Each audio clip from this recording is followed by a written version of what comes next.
Hi everyone and welcome back to the School of Port. Today we are going to talk about the growing cycle of the vine and the work in the vineyard.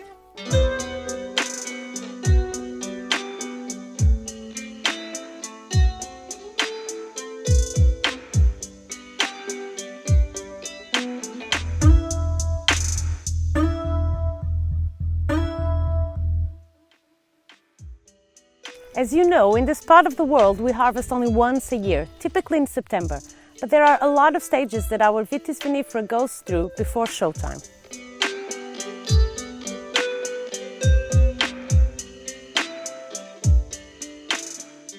Winter basically means nap time for the vine.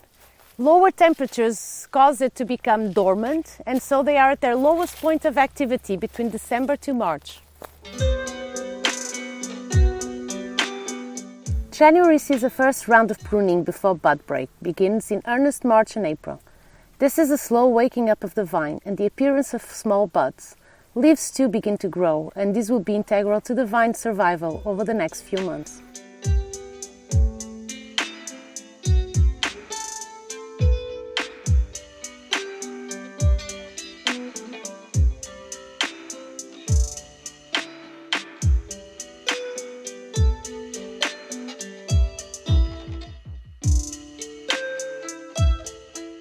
In late spring and early summer, the buds turn into small flowers, which then transform into small bunches of grapes. This whole procedure is very delicate, and producer's attention to detail at this point will play a huge part in the performance and quality of the grapes. Restraints on leaf growth, for example, are likely to impact the quality of the harvest later in the year. The time between July to September is devoted to the PINTOR, or painter in English. This is the nickname given to the veraison process, or ripening of the grapes, which is when they stop growing and go from green to red as if they had been painted. The grape picking or harvest usually starts in September, although we are already experiencing the impact of climate change, which has been causing shorter cycles and early harvests, sometimes as early as August.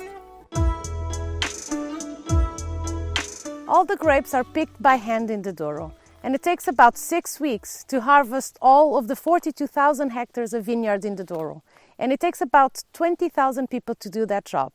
Because of the heat, pickers tend to start early in the morning when it's much cooler.